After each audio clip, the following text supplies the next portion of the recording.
yahozeho iriho kandi izahoraho uhereye none ukageza iteka ryose. Amen. Twabasaba bicare. Hano umwami yagira umuryango bashyingiranywe imbere yawe mwami n'imbere y'itorero ryawe.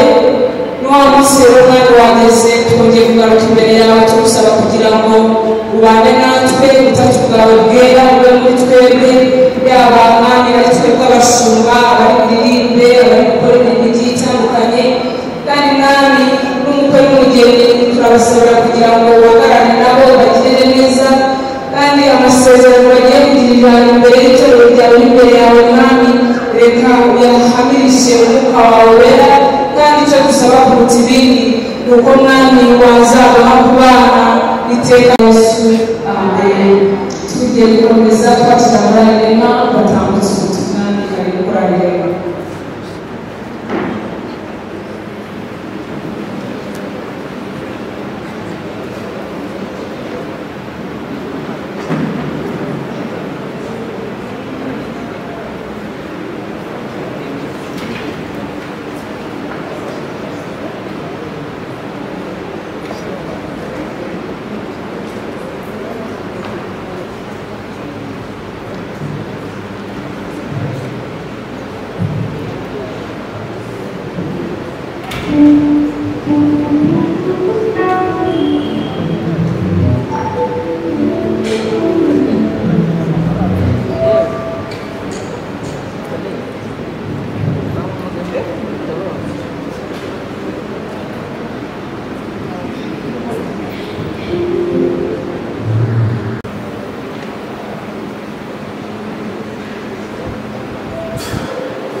umugisha murakoze cyane mu butumwa bwiza Imana ibagirire neza mwese.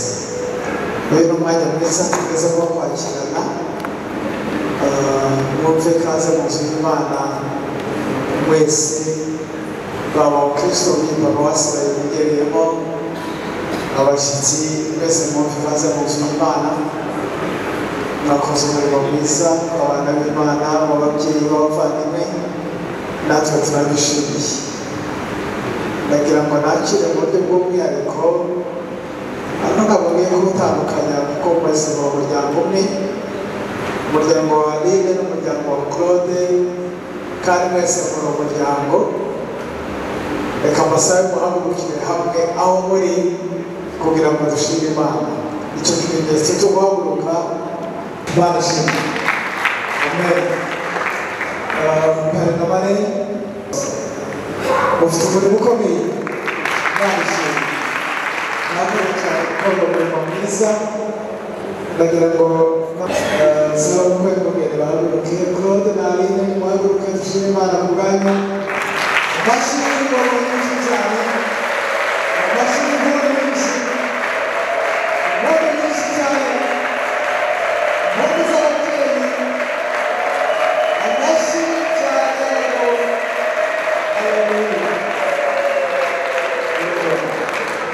Murakoze cyane, murakoze kwakira abana bacu.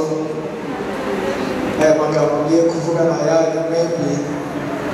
Muje neza abavandimwe, kandi itorero rinezerewe namwe muri uyu mwanya wateguriwe ubugingo bwanyu, kandi rifatanije namwe kugaragariza Imana ukunyurwa kwaryo, kuko mwiyemeje gushyingiranwa bikurikije umuhango na gahunda by'itorero.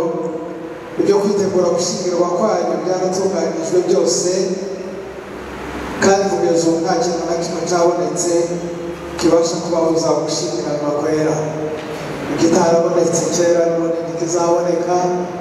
Niyo mpamvu itorero twishimiye kubakira kandi tubifuriza ibirori byiza n'intangiriro y'urugo rwanyu nziza. Mwongere ngo mutize amashyi tubashimire. Cyane rwose kumwe neza kandi museke munezerwe. Niba hari icyo mwifuza kubaza, Pare na Marene bari aho, mubabaze, Imana ibafasha. Kaza gukorana ibyiringiro, baze batwakirire umukwe n'umugeni, kandi natwe mutwakire. Murakoze.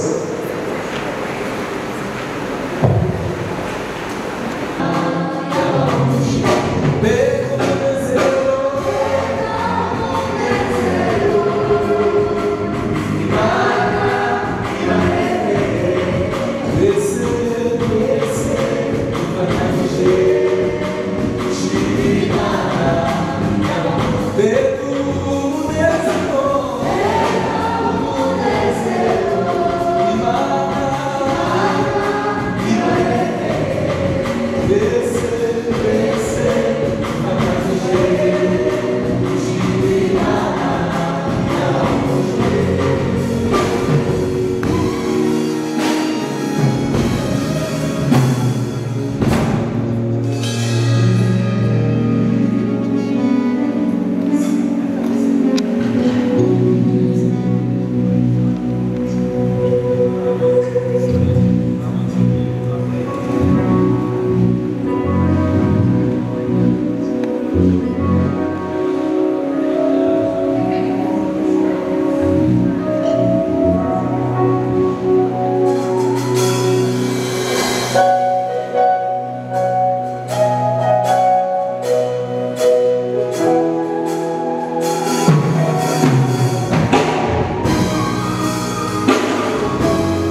gushyiraho ngiye gukomerezaho mwamugeze Imana ibamugishe ndongera nakira abantu baje twakiriye abandi abashyitsi bageze hano muri iteraniro tumaze kwakirana bavandimwe mwumva ikaze mu nzu y'Imana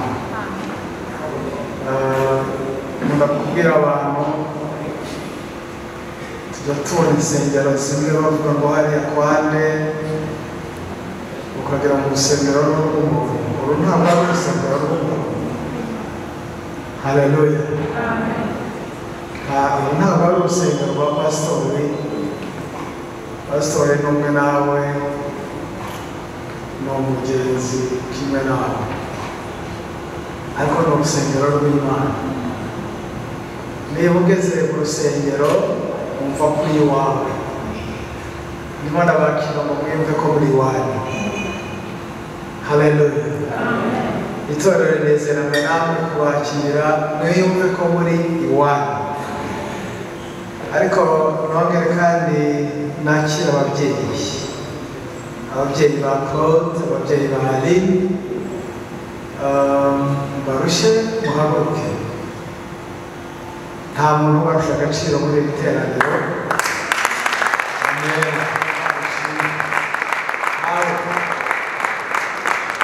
kugira ngo mujye kubaho n'uyu munsi ntibari kubaho ubwo rero ni mwebwe bakuru n'abariya ni bakuru ariko rwose bikuye ku mutima mbakira mwarabyaye murabyarira Imana murerera Imana uyu munsi umunezero wanyu wuzure haleluya umunezero ni muwakomere mu mashyi ababyeyi beza mwese ababyeyi beza gusaba ko babahaye impano hano twebwe nta mpano yindi uretse iriya mpano turirimbiraga y'urukundo haleluya turabakumbuza kandi tuzakomeza tubakunde Imana nibahamugisha nimwiyicarire mumbabarire kubahagurutsa wenda munaniwe ariko ntimwananirwe uyu munsi wenda muzananirwa ikindi gihe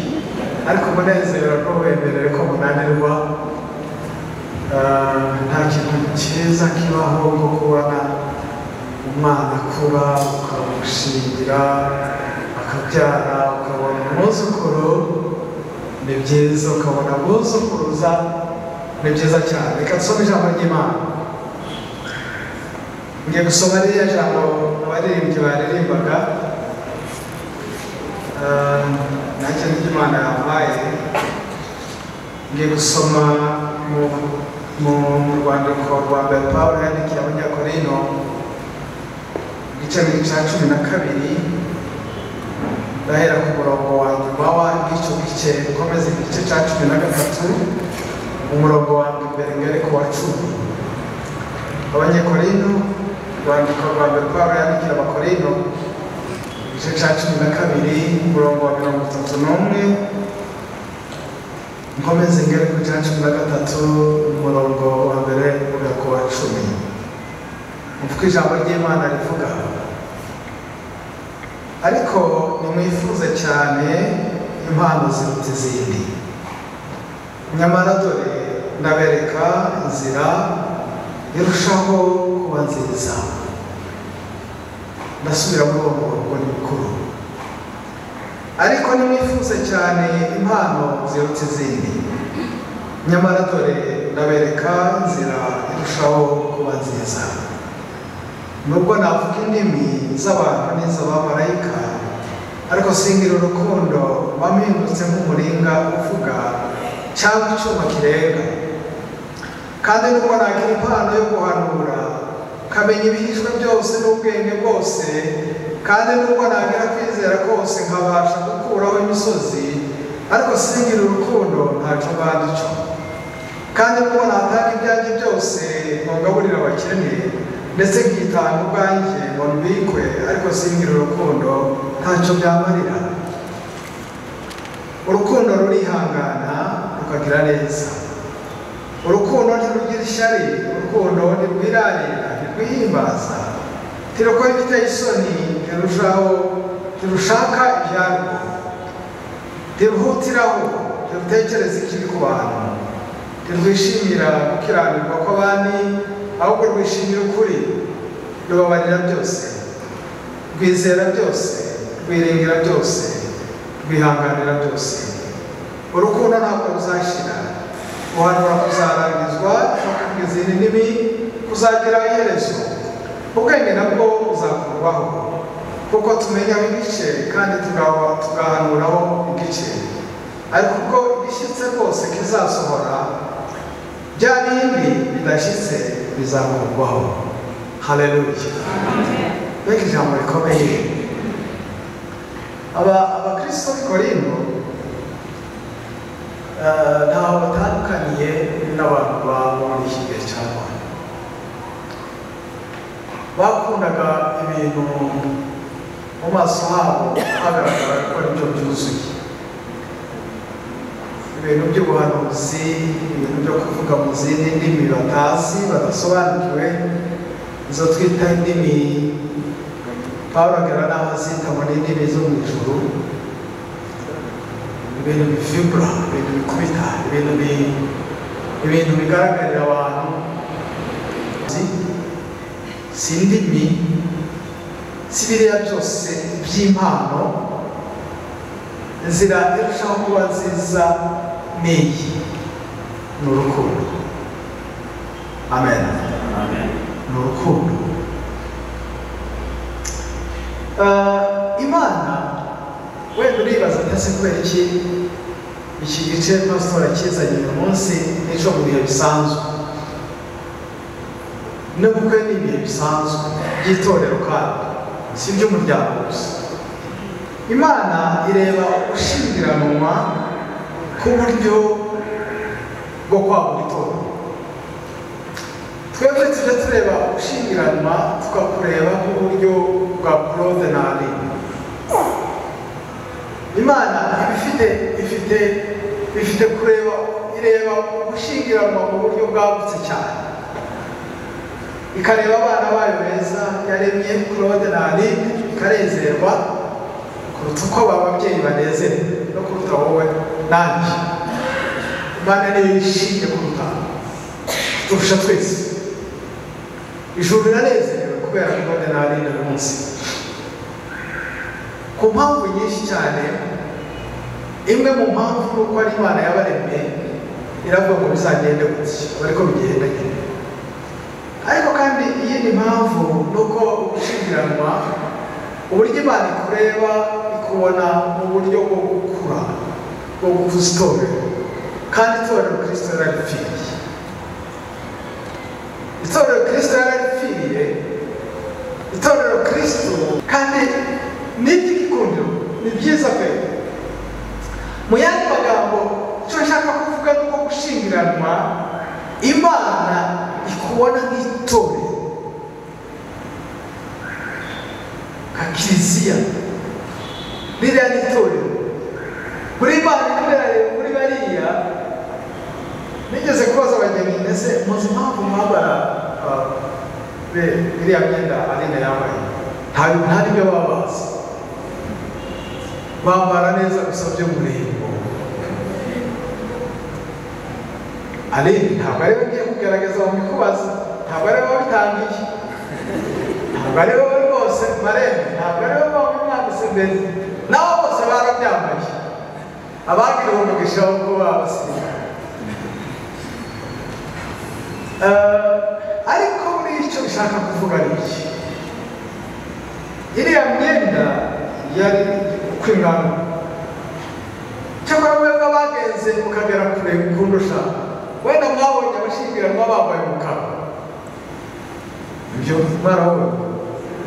Ndavuga bagenze kure bakarusha aho njyewe nageze. Shari hari ababonye, nanjye nabo umunsi muzadukana imikara ntabwo muzabukira mu itorero. Ariko ndawambaye si uko umukara ari mubi, yego ndabatazanira mbabwira ati si ko wambaye uyu ufite icyo usobanura. Ariko impamvu yambaye kuri uriya mwana buriya ni returu, ni ugusubira muri paradizo aho umuntu yari ari nta cyaha yera aguwe neza. Nicyo biba bisobanura mu bundi buryo bwa mitolojiya, ari umuziranenge. Ubukwe rero buriya budusubiza muri paradizo y'Imana. Haleluya. Hanyuma agakikira ruriya rurabo akarwerekeza ku mugabo. Nabyo ntibabazi niko barufata, kuko ntawabibigishije nyine. Ni ibintu bikomeye cyane ubwira ati mugabo ndagukunda, nzahora ngukunda, ururabo ngutuye uyu munsi sinzahwema n'umunsi na rumwe numve kugutura. Tuzajya tubigisha byose. Arakoze marenge rwose. N'abariya bumvire b'abana batoya. Ariko mukuri ntabwo ari wowe wenyine, n'abakuru bacu n'abandi twese n'ibihugu twagiye tubigenza. Twagiye tubigenza nyine kubera ko tutari twarabyigishijwe. Itorero rya Kristo Imana ikaribona muri ubu bukwe, kandi mu bintu Pawulo mu byaha avuga by'iminsi y'imperuka, avuga no kubuza kurongora n'ubukwe, ngo nabyo bizaza mu byaha bibi bizatuma abantu batabona Imana, abantu babibuza. Yewe mu byaha bikomeye by'imperuka Pawulo yahanuraga, yashizemo n'iki ngiki yuko hazatuka abantu ngo bazatangira kugenda bababuza kurongora, kuzana gushyingiranwa. Niba kugira ngo nabeshya babasomeye. Ubu murumva mu bihugu birimo biratera imbere cyane, bariya baturusha ubwenge n'amafaranga n'ibiki n'abiriya batwiratanaho, aho bageze ntibabivuga ku mugaragaro, ariko gushyingiranwa ntibabiha imbaraga. Pawulo rero bivuze mu minsi y'uko bizatuka, yandikira Timoteyo mu gice cya 4:1, ngo ariko umwuka avuga yeruye ati mu bihe bizaza bamwe bazagwa bave mu byizerwa, bite ku myuka iyobya y'inyigisho z'abadayimoni, bayobejwe n'uburyarya bw'abigisha b'abanyabinyoma, bafite ingufu z'ibyaha mu mitima yabo nk'iz'ubushye, babuza kurongorana, baziririza ibyo kurya Imana yaremye kugira ngo abizera bakamenya ukuri babirye bashima. Abo bazaza mu minsi y'imperuka, bavuge ko kurongorana ari ibyaha, bavuge ko ntacyo bimaze, bavuge ko no kubyara ntacyo bimaze, bavuge ko kubyara ari imiruho, bigisha abahungu n'abakobwa kwiberaho gutyo, babe yakwigisha ati nushaka umwana uzaje kumushugurika umuzane, nta mpamvu ya stress yo kubwira umugabo cyangwa umugore. Izo nyigisho zizaduka mu minsi y'imperuka. Ariko Claude na Aline, Imana ibahumurije, izo ntizabafasha, nta n'uwo zizafata. Twe turacyafite umuco, umuntu ashobora kwihitiramo kutarongora kuva mpamvu ze, ariko nta muntu ufite uburenganzira bwo kubuza undi. Nta n'umubyeyi wabuza umwana, nta n'umuvandimwe, nta n'ubukene bwakubuza, nta n'ubukire bwakubuza, nta kintu na kimwe cyakubuza mu gihe umutima wawe ubishaka. Biva kunyura mu mategeko no mu ijambo ry'Imana rivuga. Reka twibukire kuri cya gice twavuze. Pawulo atubwira aya magambo, nashimishijwe cyane n'uriya murongo nasomye ubwa mbere, aho Pawulo avuga ati ariko nimwifuze cyane impano ziruta izindi. Ariyo ndirimbo abaririmbyi baturirimbiraga, impano ziruta izindi, mu rugo twagombye kwifuza ndetse no mu buzima busanzwe twagombye kwifuza gukunda nibyo zonyine uretse no gushyigikira urugo no gutunga urugo nibyo bituma isi ibayeho, nibyo bitugira abana b'Imana. Urugo, umuryango, umugore n'umugabo badakundanye, uwo muryango ntabwo uriho. Umugabo utagikunda umugore, umugore utagikunda umugabo, uwo muryango ntabwo uriho. Abarukundo niyo nzira y'ubutabera, murukomeze cyane ruzamukira. Amen. Imana ibahe, turabakunda cyane. Amen. Mana, mu izina rya Yesu turagushimye ko ari wowe Mana. Uru rukundo turagusabye ngo urukomereze Claude, urukomereze Aline, guhera uyu munsi, guhera ndetse n'umunsi bamenyanye bagakundana, urukundo rwabo ntirugacogore, ruzahoreho. Nubona babiri ugiye gucogora, uzabibutse Mana kandi uzabashoboze, ubwabo ntibabishobora, bambaye umubiri bananirwa, ariko twizeye umwuka wawe wera kuzaba muri bo, ukabakomeza, ukabubakira mu izina rya Yesu. Amen.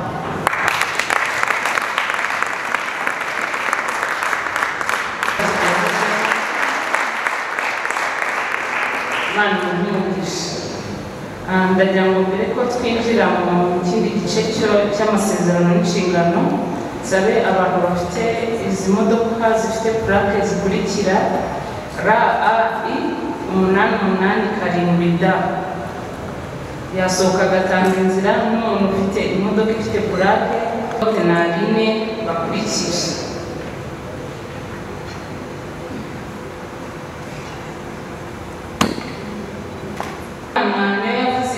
Si byiza ko umuntu aba wenyine, reka muremere umufasha umukwiriye.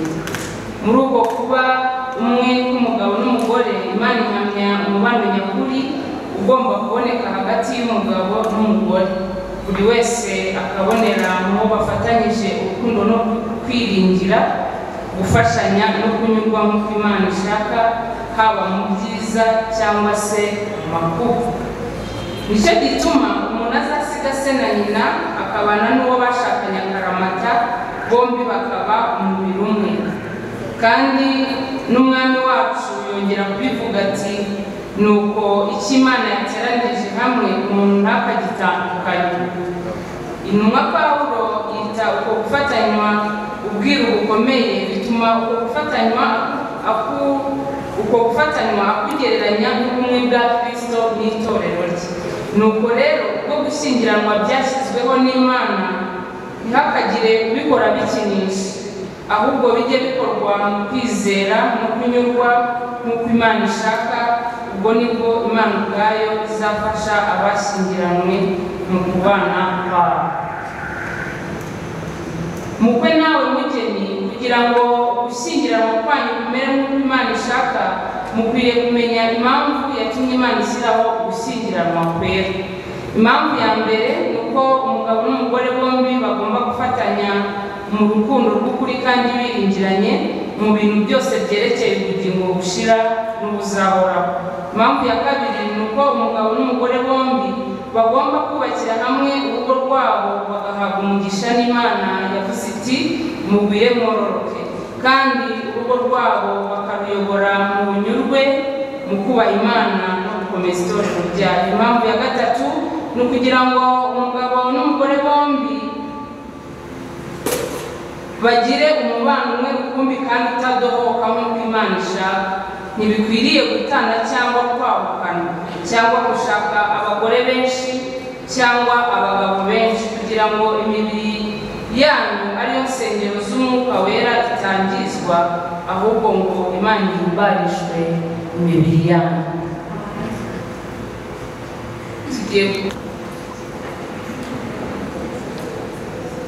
Bego tugeze mu mwanya mwiza kumva inshingano. Ndasaba n'ubundi Claude na Aline gutega amatwi twumvisha Bibiliya ibasaba ibyo muzuzuza igihe cyose muzaba mubahanye muri kumwe, kandi icyo gihe cyose n'igihe muzaba mukiriho. Reka twumve icyo Bibiliya idusaba. Ni ngombwa ko abashyingiranwa bamenya kandi bazirikana igihe cyose inshingano zabo, kandi icyo gihe cyose n'igihe muzaba mubahanye muri kumwe, kandi icyo gihe cyose n'igihe muzaba mukiriho. Reka twumve icyo Bibiliya idusaba. Ni ngombwa ko abashyingiranwa bamenya kandi bazirikana igihe cyose inshingano zabo, ijambo ry'Imana ridusaba kugandukirana kubwo kuba Kristo, rikatubwira ngo abagore mugandukira abagabo banyu kuko bikwiriye bari mu mwami wacu. Bagabo namwe mukunda abagore banyu mukabasharirire, nuko namwe umuntu wese akunda umugore we kuko yikunda, kugira ngo umugore nawe abone uko yubaha umugabo we, kandi mugandukirane kubwo kuba Kristo.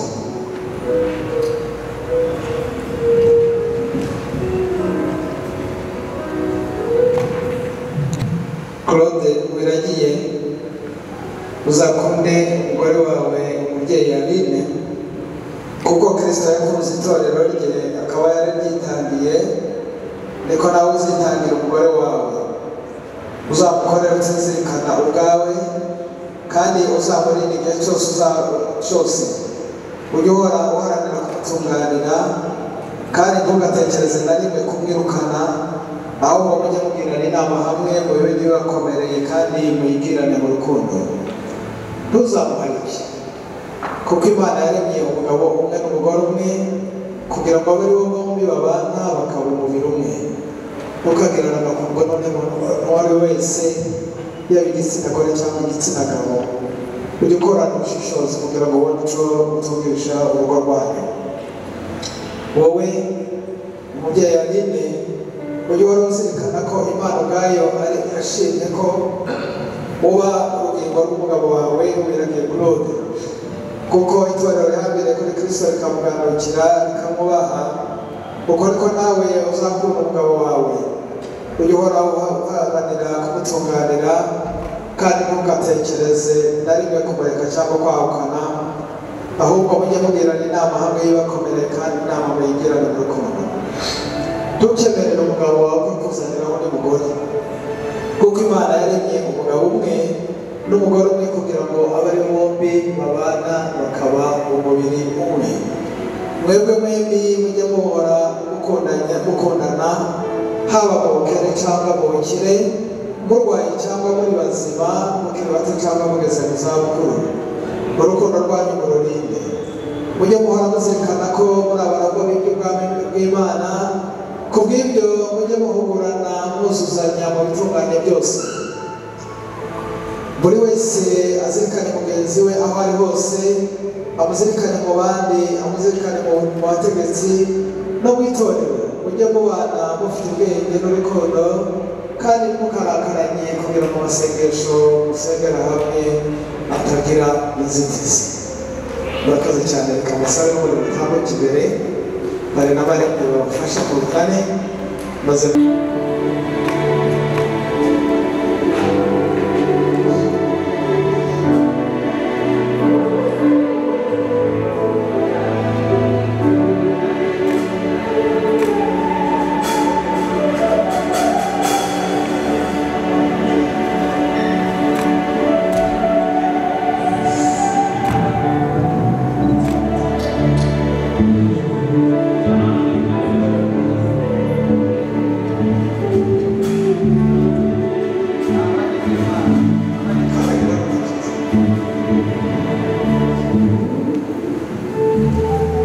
nagira ngo mwumve yuko umubyeyi ari n'umugore wawe, mbese uremera inshingano zose umaze kubwirwa, kandi usezeranye ko izuba zose uzaba ukiriho n'umugore wawe. Niba ariko ubyemeye, babisezeranire imbere y'Imana ukoresheje amasezerano ufite. Njyewe Wiragiye Claude, niko byemeye, Imana idufashe. Arashimishije cyane.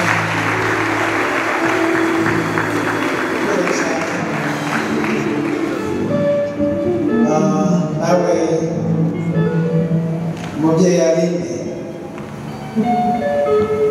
wemereye imbere y'Imana imbere y'itorero ryayo ko Wiragiye Claude ari umugabo wawe. Mbese uremera inshingano umaze kubwirwa zose, kandi usezeranye ko izuba zose uzaba ukiriho n'umugabo wawe. Nawe niba kubyemeye gusezerana imbere y'Imana imbere y'itorero ryayo, usubira muri aya masezerano ufite imbere. Yewe umubyeyi Aline, niko byemeye, Imana idufashe. Arashimishije cyane.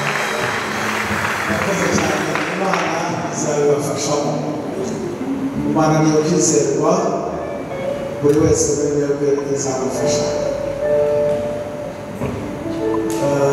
Kadusenge Imana mugiye guhamya barenda mufashije kururabo, mugiye guhamya aya masezerano isezerano imbere y'Imana n'imbere y'itorero ryayo mwambikana izi mpeta. Data wera mu izina rya Yesu Kristo Umwami n'Umukiza wacu, ni wowe wenyine twizeye tuzashoboza Claude kuzuza inshingano, kandi niwe uzashoboza Aline kuzuza inshingano.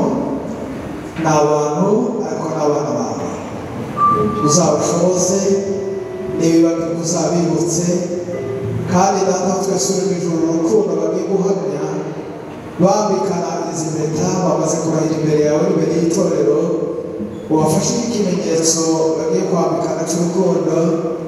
Mwami kijye kibereka ko urukundo rwabo rutazagira umunsi n'umwe rurangira. Urakoze Mana, nazo uzeze cyane kubw'amaraso yawe. Byari ibimenyetso bisanzwe, ariko Mana bibaye ibimenyetso by'umuhango wera. Nazo uzeze mu izina rya Yesu Kristo Umwami n'Umukiza wacu. Amen.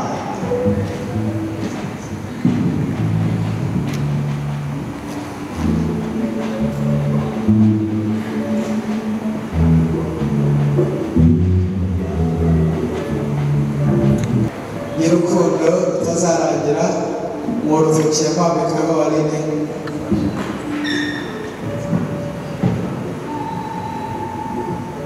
Urabona njyewe amazina yawe twambitse impeta gusezeranya kugukunda no kubana nawe nta buryarya. Amasezerano ntariya pare adafite.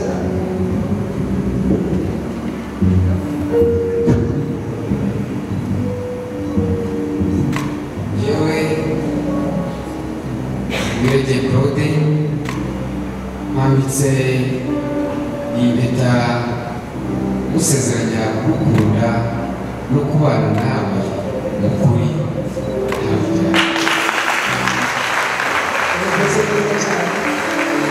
Umubyeyi Aline mwambitse iyi mpeta isezeranya kugukunda no kukubana no kubana nawe mu kuri nta buryarya. Amen.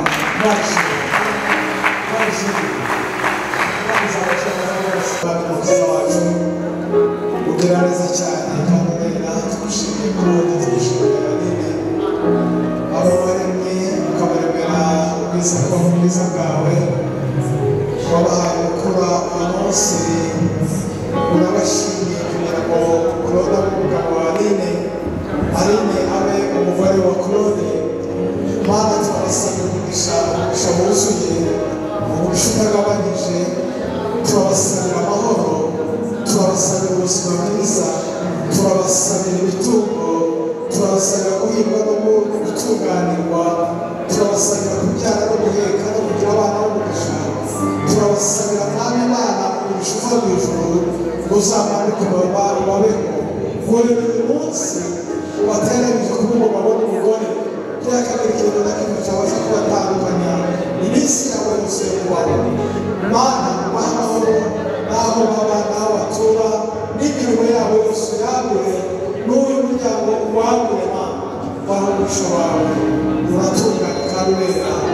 Byose Data twese uri mu ijuru twizeye kubasha kubaha ibiruta cyane ibyo twebwe dushobora gusaba, ibirenze ndetse n'ubwenge bwacu. Mu izina rya Yesu Kristo Umwami wacu.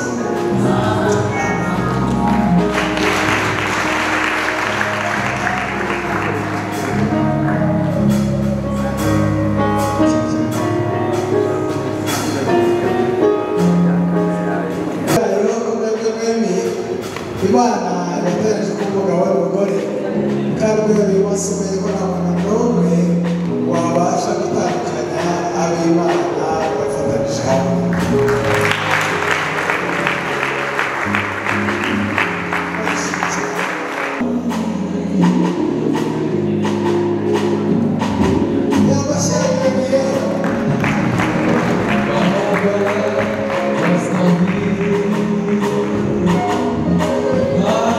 Vamos aí.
abahungu babona abagore. Imana yashimwe.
bwo gushyigikira abana bacu kandi bakaba ari n'abana b'Imana. Imana ibahera umugisha.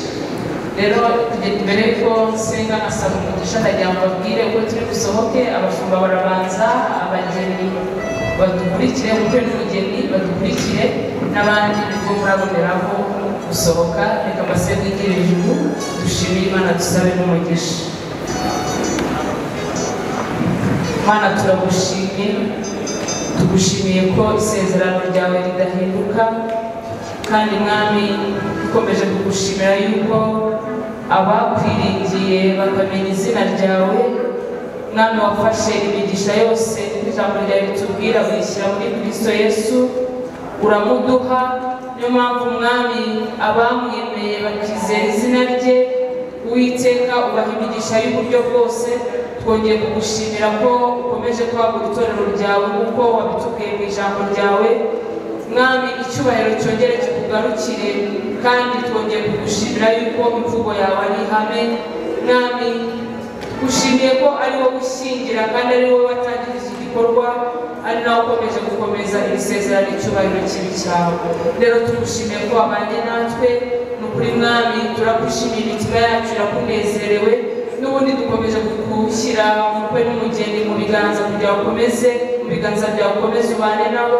Ibirori bagiye gukomerezamo bya reception ujyane nabo, bagirire neza. Kandi Mwami naho bari buture turabasengeye kugira ngo Mwami uburinzi bwawe buhabe, kandi amaraso ya Yesu akomeze abatwikire. Twahiriye byiza, uzabaho urugo rwiza bishimiye, kandi neza yawe izakomeze kubabaho ibihe n'ibihe. Mwami dusengeye Uwiteka n'abari buze kuva mu bukwe bataha basubira mu miryango, ugendane nabo, ubarinde, ubaherekeze mu rugendo, ubashyize mu rugo amahoro, icyubahiro gikomeze kuba icyawe. Tugushimiye no ku bw'ituro ryatanzwe, ukomeze uduhe imigisha yawe, kandi mwami ugezereje gukora umurimo wawe. Byose tubisabye tubyizeye mu izina rya Yesu, amen. Reka dusabe umugisha. Amahoro Imana itanga ari mu mitima yanyu, imibiri yanyu n'imiryango yanyu, ibyanyu byose, mu izina ry'Imana Data n'Umwana n'Umwuka Wera, amen. Bijyana amahoro ya Kristo.